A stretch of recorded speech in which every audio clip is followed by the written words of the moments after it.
इतना भयंकर दुष्परिणाम हमारे सामने आ रहे हैं। माँ बाप का तो जीते जी मरना हो चुका है। इसीलिए देश में आज अव्यवस्था फैली हुई है। सरकार कोई भी कानून लेकर आती है, जनता को उस पर विश्वास नहीं होता, क्योंकि उनको लगता है कि ये लोग कहीं से भी उठाकर, किसी के भी कहने से, विदेशों से लाकर यहाँ पर नियम लागू कर रहे हैं। इसलिए वो लोग इसका विरोध करने के लिए सड़कों पर उतर आते हैं। इतना ये नियम नहीं है, ये वहां पर देखते हैं और वहां से उठाकर ले आते हैं, थोप देते हैं इस जनता के ऊपर। अब वो लड़की जब अपने किसी भी लड़के के साथ भाग जाती है और दर दर की ठोकरें खाने पर मजबूर होती है, सरकार उसको 5 लाख 2.5 लाख प्रोत्साहन राशि देती। लेकिन ये प्रोत्साहन राशि देने का क्या मतलब है? सरकार क्या चाहती है कि बिल्कुल संस्कृति को झंझोर दिया जाए, तोड़ दिया जाए। इन दशावरा व परिषद्धम धर्मम परिकल्पयेत त्रेवरा वापि वृत्तस्था च धर्मम न विचालयेत। राजधर्म यहाँ कहता है कि 10 विद्वानों की एक सभा, न्यून से न्यून अगर हो तो कम से कम 3 विद्वानों की एक धर्म सभा बने, और जो वह विद्वान धर्म को निश्चित करे उसी को प्रजा पालन करे। वह जो विद्वान हो वो निरुक्त, चारों वेदों में विद्वान, कारण और अकारण को जानने वाले हों, धर्मशास्त्र और न्याय शास्त्र के वे वेता विद्वान सभासद हों, परंतु वे ब्रह्मचारी, गृहस्थ और वानप्रस्थ हों। उनके द्वारा की गई व्यवस्था का कोई भी उल्लंघन ना करे। अगर लाखों करोड़ों लोग भी एक तरफ, कोई अज्ञानी दल मिलके कोई नियम को व्यवस्था बनाए, उसके स्थान पर जो ये विद्वान न्याय शास्त्र, धर्म शास्त्र के वेता विद्वान जो व्यवस्था करें उसी का ही पालन करें, उसका उल्लंघन ना करें। हमारे देश में इतनी बेहतरीन व्यवस्था होने के बावजूद, इतनी बेहतरीन विद्या होने के बावजूद, हम लोग विदेशों के बनाए हुए, जिनको जो अभी तक अपने देशों में केवल परीक्षण, एक्सपेरिमेंट ही कर रहे हैं, उन लोगों के द्वारा बनाए गए नियमों को अपने देशों में लागू कर रहे हैं। जैसे उदाहरण के रूप में लगा लो, जैसे लिव इन रिलेशनशिप, ये जो कानून हमारे देश में ये लाए गए हैं, सरकारों ने बिना सोचे समझे इनको लागू करवा दिया गया देश में। अब लिव इन रिलेशनशिप क्या है? बिफोर मैरिज भी और मैरिज के बाद भी अगर कोई गृहस्थी जीवन जी रहा है, मन मुटाव होता रहता है। गृहस्थ जीवन बुजुर्ग लोगों ने पहले से, विद्वानों ने बताया हुआ है, यह जीवन मतलब इसमें समस्याएं आती हैं, दुख सुख आते हैं।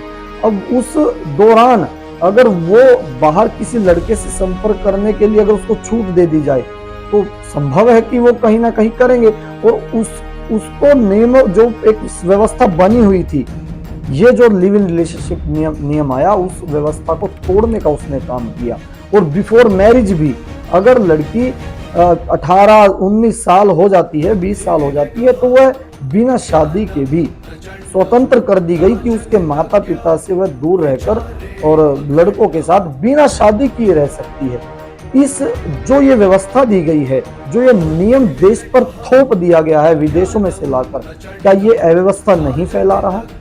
अभी एक नई अखबार में देखी होगी आपने, न्यूज आई हुई है कि लड़की ने लड़के के साथ मिलकर, जो अभी लड़की नई बालिग हुई थी, उसने लड़के से संपर्क किया और माँ बाप को पहचानने से इनकार कर दिया। सोशल मीडिया पे वायरल है।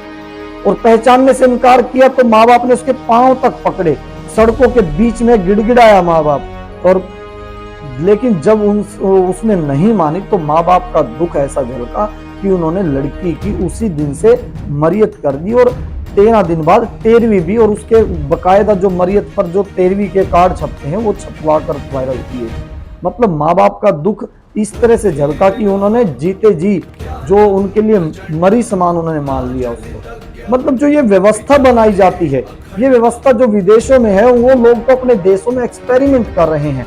और हमारा देश तो विद्या से भरा हुआ है, धर्म शास्त्र इतने बेहतरीन व्यवस्था हमारे देश को दे सकता है, लेकिन हमारे देश के जो नेता हैं, जिनको जिम्मेवारी दी गई है कि आप लोग ऐसी नीतियां, ऐसे धर्म व्यवस्था ऐसी बनाओ, लेकिन वो यहाँ से बनाने की बजाय विदेशों से कॉपी करते हैं और यहाँ पर लाकर पेस्ट कर देते हैं, और वो अव्यवस्था तो फैला ही रही है।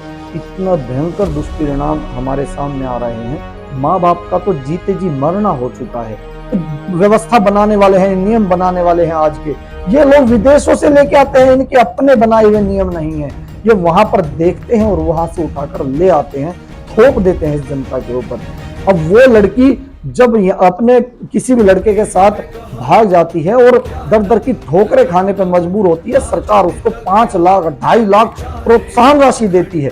हम कहते हैं चलो, अगर लड़की ने इस तरह का गलत कदम उठाया, और गलत कदम उठाने के बाद हो सकता है कि कई माँ बाप अग्रेसिव होकर उसकी जान मान की हानि का उसको नुकसान हो सकता है। एक समय पर सरकार, कोर्ट उसको सिक्योरिटी दे, हम समझते हैं कि वो जायज हो जाता है कि कहीं ना कहीं उसको सेफ्टी मिले, लेकिन ये प्रोत्साहन राशि देने का क्या मतलब है? सरकार क्या चाहती है कि बिल्कुल संस्कृति को झंझोर दिया जाए, तोड़ दिया जाए, इन लोगों के बीच में से जो संस्कार बचा हुआ बिल्कुल छिन्न भिन्न कर दिया जाए।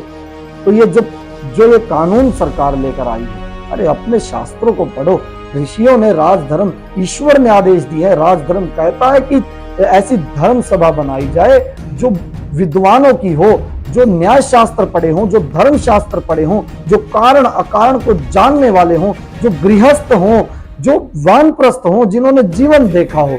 ये जिनको कुछ पता ही ना हो, जो विदेशों से कॉपी करके यहाँ पर लगा रहे हैं, वो लोग क्या देश में व्यवस्था लेकर आएंगे?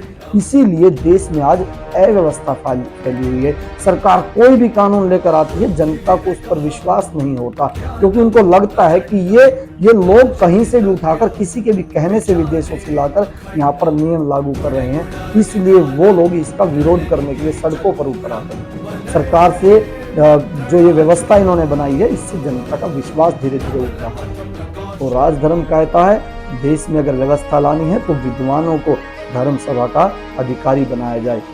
तो ये राजधर्म के अनुसार मैंने आप सभी के बीच रखा। आप सभी का बहुत बहुत धन्यवाद। मैं रणवीर, सर्वहित पार्टी से प्रदेश प्रवक्ता। नमस्ते साथियों। ज्ञानम प्रचंडम राजनीतज्ञ